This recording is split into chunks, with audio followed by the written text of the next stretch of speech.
વિચાર પણ નહીં આવ્યો હોય કે આપણે રાત્રે સૂતા આવીશું ને સવારે આટલું મોટું એક ઓપરેશન થઈ જશે. તો માનનીય વડાપ્રધાન જે સાહેબ છે નરેન્દ્ર મોદી સાહેબ એમને જે નામ આપ્યું છે બહુ રાઈટ નામ આપ્યું છે.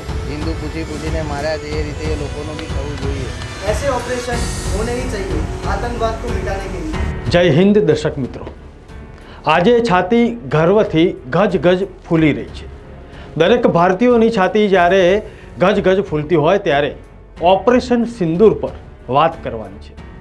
ભારતીય સેના પર ગર્વ છે દરેક ભારતીયોને, અને સબળ નેતૃત્વ જ્યારે ભારત સરકાર દ્વારા પૂરું પાડવામાં આવતું હોય ત્યારે આતંકીઓના આકાઓની હવે ખેર નથી. મોડી રાત્રે લગભગ 1:30-2 વાગે ભારતીય સેનાના જવાનો, વાયુસેનાના જવાનો અને થલ સેનાના જવાનો એક સફળ ઓપરેશન માટે તૈયાર થઈ ચૂક્યા હતા.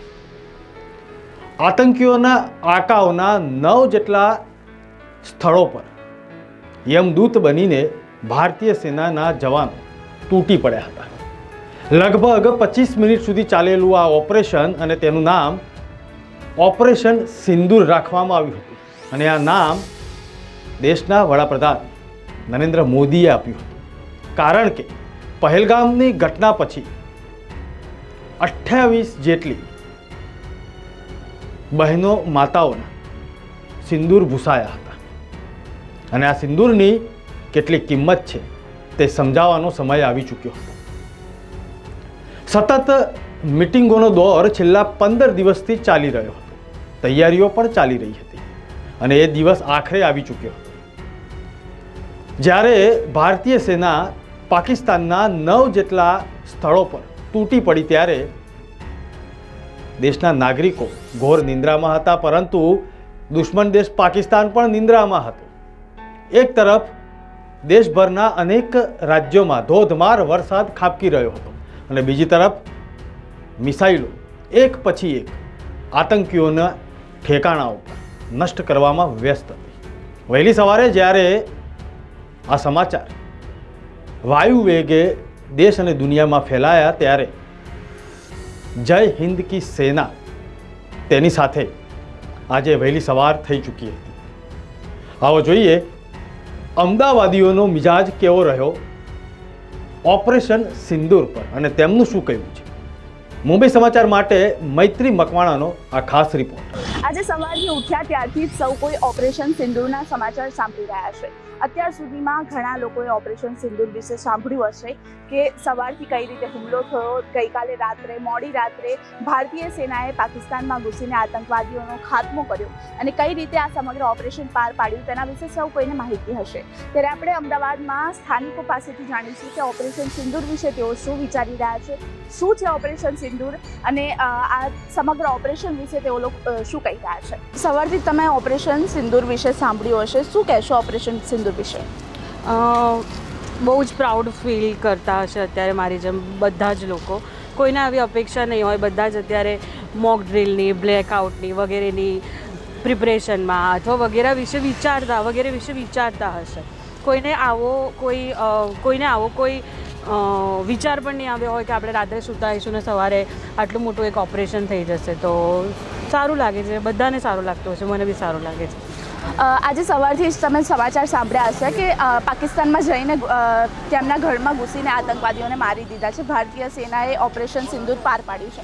તો શું કહેશો, તમને ખ્યાલ છે કે ઓપરેશન સિંદૂર શું છે?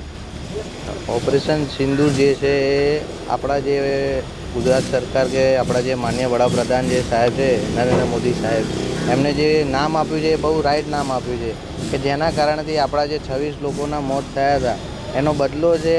અને આ આક્રોશ આખા ઇન્ડિયામાં, આખા વર્લ્ડમાં હોવો જોઈએ કે હિન્દુ થઈને આપણો જે રાષ્ટ્ર છે હિન્દુ પૂછીને માર્યા છે એ રીતે એ લોકોનું બી થવું જોઈએ. ધર્મની જ્ઞાતિ પ્રમાણે એ લોકોએ આપણને ટાર્ગેટ કર્યા છે, તો આ વસ્તુ જે કરી છે સાહેબ એ યોગ્ય છે. અને આપણી જે 56ની છાતી છે એ રાઈટ છે નરેન્દ્ર મોદી સાહેબ. શું કહેશો તમે, અત્યારે જે આ ઓપરેશન સિંદૂર જે પાર પાડવામાં આવ્યું છે ત્યારબાદ પણ હજી પણ રાત્રે મોક ડ્રિલ યોજાવાની છે, બ્લેકઆઉટ પણ થવાનું છે, શું કહેશો કે આગળ પણ હજી કંઈ થઈ શકે છે મોટું? આગળ તો કોઈ એના ચાન્સીસ છે જ નહીં, કેમ કે પાકિસ્તાન આ વસ્તુ રિપીટ કરી શકે એ તો એનું નિર્ભર છે જ નહીં પાકિસ્તાનનું. તો હવે જે થયું છે ખૂબ જ સારું થયું છે અને બાકી જે રિપીટેશન થાય એનું તો કોઈ મતલબ ચાન્સીસ છે જ નહીં પાકિસ્તાન તરફથી કે કોઈ વસ્તુ કરી શકાય. તમે રાત્રે જ્યારે સૂઈ ગયા ત્યારે વિચાર્યું હતું કે કાલે સવારે ઉઠશો અને આટલા મોટા સમાચાર સાંભળશો? કોઈ જ નહોતું વિચાર્યું. આ વસ્તુ તો વિચારવાનું આપતી જ ભારતીય નાગરિક માટે અનએક્સેપ્ટેડ હતું કે આ વસ્તુ થઈ શકે કે યુદ્ધ થઈ શકે. એવું પ્લાનિંગમાં હતા કે યુદ્ધ ક્યારે થશે એનું વેઇટ કરતા હતા. પણ જે માનનીય પ્રધાનમંત્રી નરેન્દ્ર મોદી સાહેબે જે સેના ઉપર છોડ્યું કે તમને સમય અને જે ડિસિઝન યોગ્ય તમારે સેલ્ફ લેવું છે એ પોતે સેલ્ફ આપીને યોગ્ય સારું કર્યું છે. શું આજે પણ હજી મોકડ્રીલ થવાની છે? ગઈકાલથી બધા એવું જ વિચારી રહ્યા હતા કે મોકડ્રીલ થશે, પણ આ રીતે અચાનક હજી એક ઓપરેશન સિંદૂર પાર પાડવામાં આવ્યું અને હજી પણ આગળ પણ હજી શું થઈ શકે છે એ તો ના કહી શકાય. ભારતે પહલગામ આતંકવાદી હુમલાનો બદલો લેતા ઓપરેશન સિંદૂર હાથ ધરીને 90થી વધુ આતંકવાદીઓનો સફાયો કર્યો. ભારતીય સેનાની ત્રણેય પાંખોએ સાથે મળીને ગઈકાલે મોડી રાત્રે પાકિસ્તાન અને પીઓકેમાં 9 આતંકવાદી ઠેકાણા નષ્ટ કર્યા છે. ઓપરેશન સિંદૂરની માટે એટલું જ કહેવા માંગીશ કે વધારે સમાચાર અને ન્યૂઝ જોતા નહીં, પણ રીલ્સ ને એવું ઇન્સ્ટામાં જોતા આવીએ અમે, એટલે એની અંદર મેં જોયું કે જ્યારે સિંદૂર એટલે મીન્સ કે એનો મિનિંગ એવો બતાવ્યો છે કે જે પણ મહિલા જે પણ ત્યાં આગળ ગયા હતા આપણે કાશ્મીરીની અંદર, એટલે મીન્સ કે એ લોકોને ત્યાં આગળ ઘણા બધાના સુહાગ ઉજાડી ગયા, મીન્સ કે એ લોકોના મરી ગયા, ઘણાના હસબન્ડ, કોઈના પપ્પા, તો એને લઈને એ લોકોએ સિંદૂર નામ આપ્યું છે. બસ એ મને એના વિશે એટલું ખબર. અને એના પછી જે ત્યાં આગળ જે હુમલો થયો એના વતી આપણા લોકોના ત્યાંથી આર્મીવાળાએ ત્યાં આગળ 9 બોમ્બ બ્લાસ્ટ કરવા માટે ત્યાં 9 જગ્યાએ અલગ અલગ સ્પોટ્સમાં હુમલા કર્યા. એના વિશે મને આટલું જ ખબર છે. जो ये ऑपरेशन सिंदूर हुआ है उससे मैं और मेरे जैसे करोड़ों नौजवान संतुष्ट हैं. ऐसे ऑपरेशन होने ही चाहिए आतंकवाद को मिटाने के लिए. जो ये ऑपरेशन हुए हैं उनके लिए मैं भारतीय सेना को और हमारे प्रधानमंत्री मोदी जी को धन्यवाद करता हूँ. આ ઠેકાણા પર લશ્કર એ તૈયબા, જૈશ એ મોહમ્મદ અને હિઝબુલ મુજાહિદ્દીનના 900 આતંકવાદીઓને ટાર્ગેટ બનાવવામાં આવ્યા હતા. ભારતે પાકિસ્તાનના આતંકી ઠેકાણા પર કરેલી કાર્યવાહીને ઓપરેશન સિંદૂર નામ આપવામાં આવ્યું. इन लक्ष्यों का चयन विश्वसनीय इंटेलिजेंस सूचनाओं के आधार पर हुआ ताकि आतंक गतिविधियों की रीढ़ तोड़ी जा सके और यह खास ध्यान दिया गया कि निर्दोष नागरिकों और सिविलियन इंस्टॉलेशन को नुकसान न पहुंचे. The selection of these targets for Operation Sindoor was based on credible intelligence inputs and role of these facilities in perpetrating the terror activities. The locations were so selected to avoid damage to civilian infrastructures and loss of any civilian lives. This was done with due diligence, and the camps selected for targeting and their engagement will now be shown to you one by one. POJK के targets मैं आपको बताना चाहूँगी. सबसे पहले सवाई नाला camp Muzaffarabad, जो कि POJK के लाइन ऑफ कंट्रोल से 30 किलोमीटर दूर है.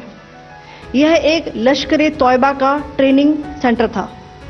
20 अक्टूबर 2024 सोनमर्ग, 24 अक्टूबर 24 गुलमर्ग, 22 अप्रैल 2025 पहलगाम, इन हमलों के आतंकियों ने यहीं से प्रशिक्षण लिया था.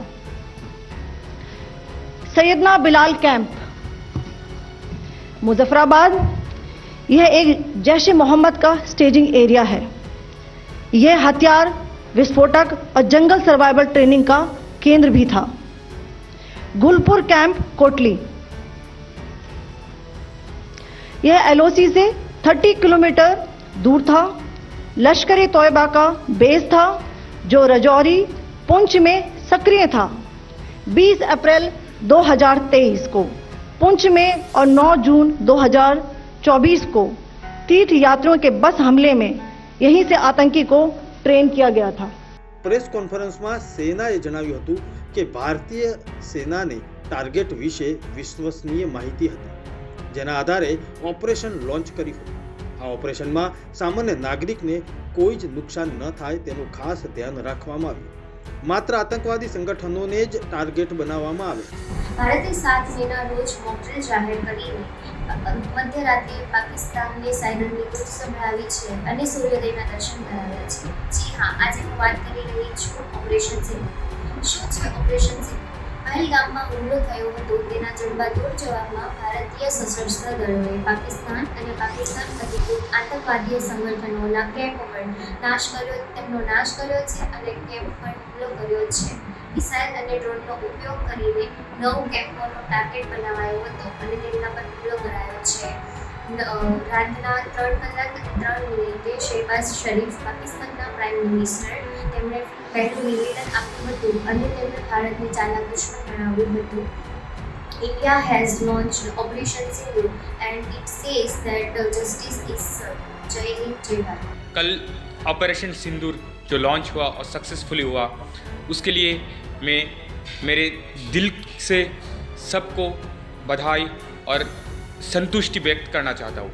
मैं पूरे भारतीय सेना, नौसेना और स्पेशली द एयरफोर्स को और हमारे आदरणीय माननीय मुख्यमंत्री नरेंद्र मोदी जी को इसके लिए हार्दिक शुभकामनाएं और बधाई देना चाहता हूँ. जय हिंद, जय भारत. લગભગ 10:30 વાગે જ્યારે ભારતીય સેનાના જવાનોએ આ ઓપરેશન પૂરું પાડ્યું તેની માહિતી આપી ત્યારે દેશની 2 દીકરીઓએ આજે ફરી એક વખત